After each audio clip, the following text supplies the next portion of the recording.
I'm not sure Trump is having a rethink. I mean, if you look at the remarks he was asked about Gaza yesterday, I'm not sure he's fundamentally changed his view, and his view is a very tough one. And you can argue that some of the things he said not long after coming into office, which were effectively about driving out the Palestinian population of Gaza, encouraged some of the hardest right elements in the Israeli government to believe that they had America's blessing for that. Mark Urban is here, as he is every Monday, to talk us through the big foreign policy, diplomatic and defence stories. Welcome back, Mark. Well, Morning, Michael. Let's start with Gaza. Jordan and the United Arab Emirates have dropped air aid into the Strip yesterday, and lorries have begun entering via the Rafah crossing. Israel has announced a humanitarian pause, or pauses, in parts of Gaza to allow for increased deliveries.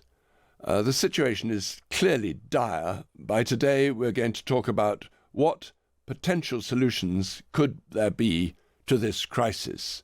So, if I could start off and say, is there the prospect of the humanitarian situation improving? And if so, how does this happen? Yes, I think what we're seeing is what you might call a sort of short-term palliative. And as we go through these possible solutions, I think we'll move from the very short term, things like airdrops, through to the longer term, trying to change the status of Gaza Strip and the wider questions for the region.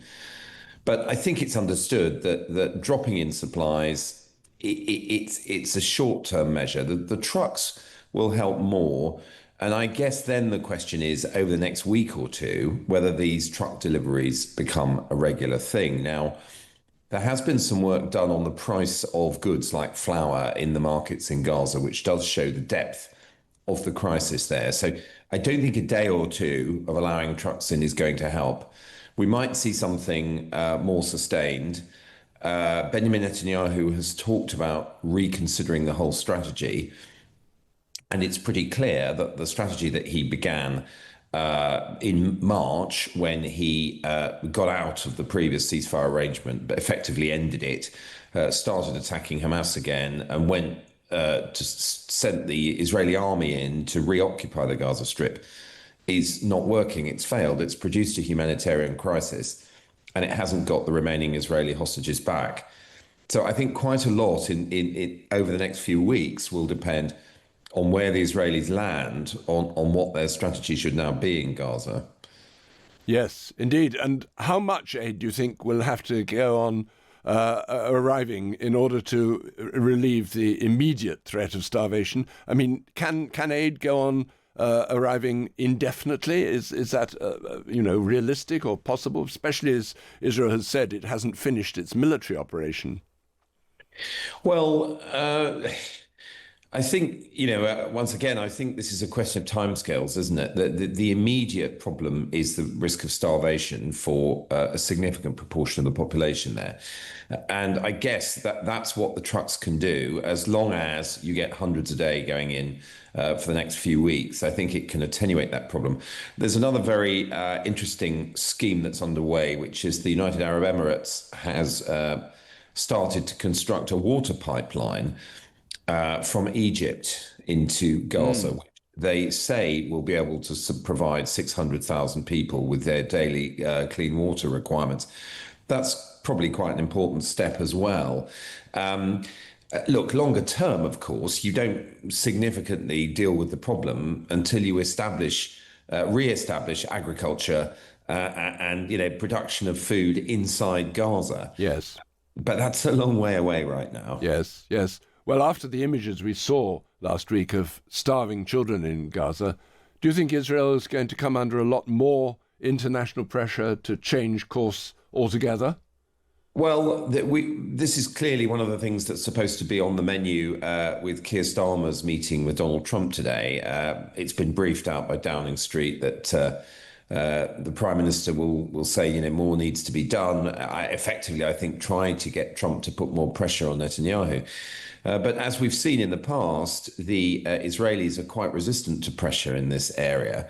they would say that they have pretty good information on the real state of hunger inside the Gaza Strip.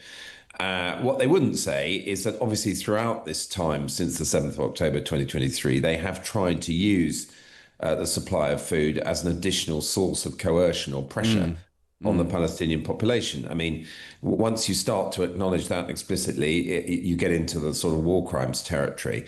But that's been part of it. But going back to what I said previously, Michael, I think the fact is that strategy has not succeeded. There are obviously hardliners in the Israeli government who would have said, well, you don't like it, you don't like the military pressure, you don't like the pressure on the food supply, but that's what got us most of our hostages back during the previous two ceasefires, late in 2023 and then at the start of 2024. That's what, 2025, the second one.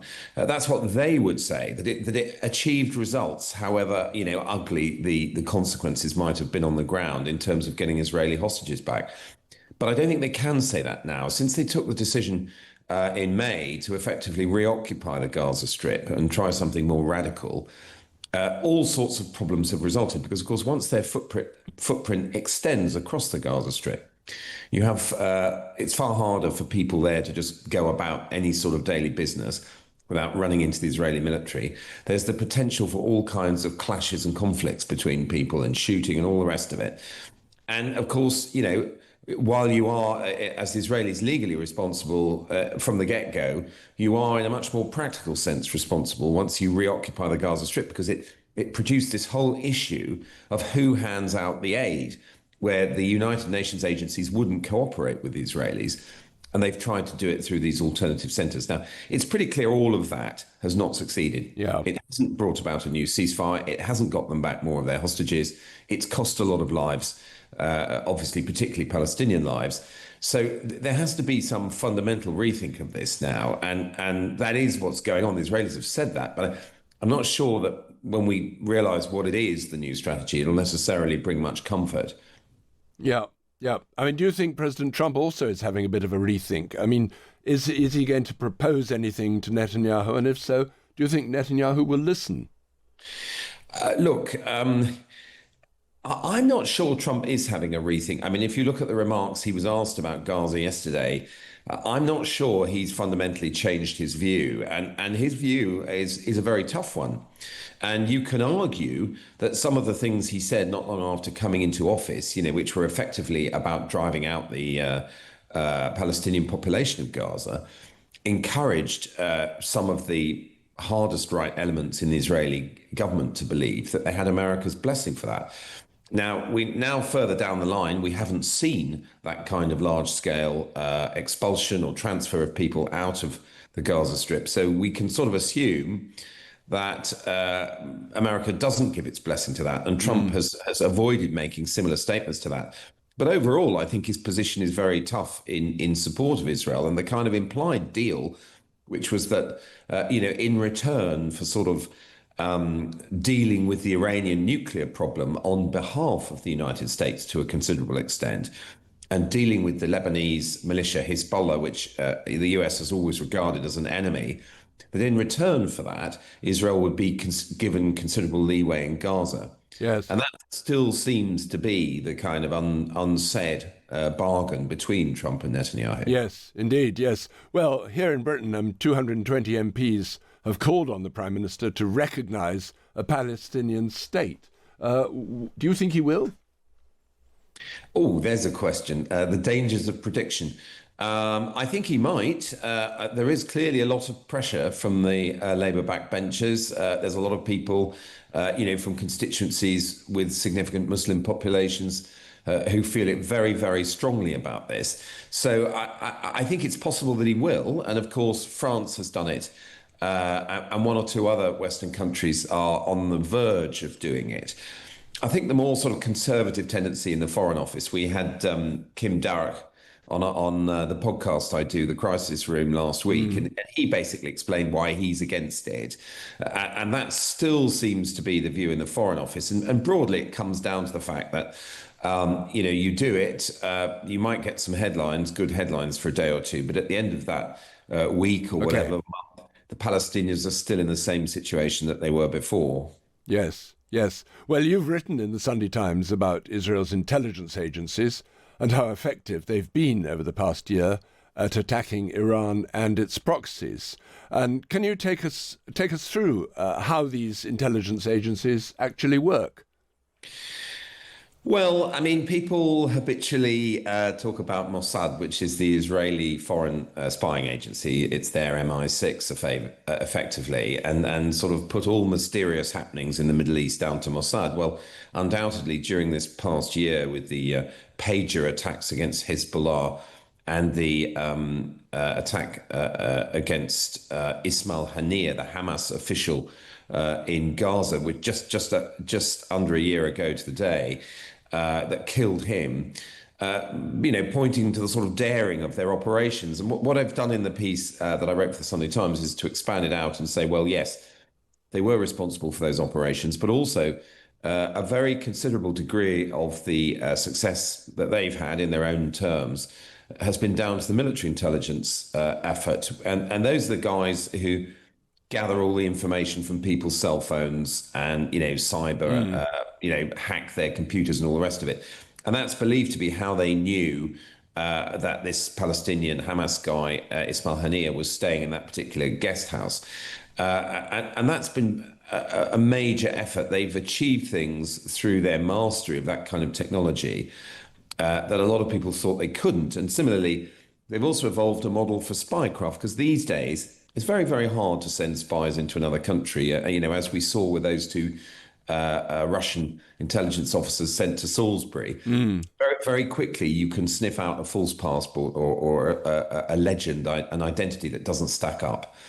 And Yes, so what the Israelis have done is use proxies effectively. They've used Kurds and Baluchis and others in the region. They've recruited them and trained them for Mossad to go in and do a lot of this work for them. The other point of the article was to say, well, okay, in an intelligence sense, a lot of these coups have been very impressive, but what have they actually achieved? We're still here talking about the tragedy in Gaza, and Israel has been fighting effectively a multi-front war. And I think the answer, what have they achieved, depends on the different places you look at and the degree of realism in the objective set. So, for example, with Hezbollah, the Lebanese militia group that was firing rockets into Israel after the October the 7th attacks as a kind of gesture of solidarity with Hamas, their objective was to stop the rockets and break the Hezbollah military organization. Now, those objectives were achievable and were achieved. yes, yes, When you set realistic objectives and you deploy all that smart tradecraft and intelligence methodology, you can achieve things. yes, With Hamas, because the objective of trying to topple it from power and effectively cause it to surrender has not proven to be an attainable objective, then all the smarts that they can deploy really, aren't going to deliver. It comes down to the fundamentals of what your objective is and whether it's achievable. yes. Well, just rather briefly, do you think these intelligence agencies actually offer Israel a good opportunity to make the country more secure? I think they have in Lebanon, whether that's a medium-term thing, a few years, or whether it's longer term. And I think potentially they have with Iran, if out of this business, the bombing and all the rest of it, Iran does come around to a new negotiated settlement that allows inspection of its nuclear facility. So Yes. there is the potential in some of those cases, yes. Yes, very good. Well, I'm afraid we have to wrap it up now, but thank you so much, Thank- Mark. That was Mark Urban, and you can hear him at this time every Monday, and you can read him in the Sunday Times next week.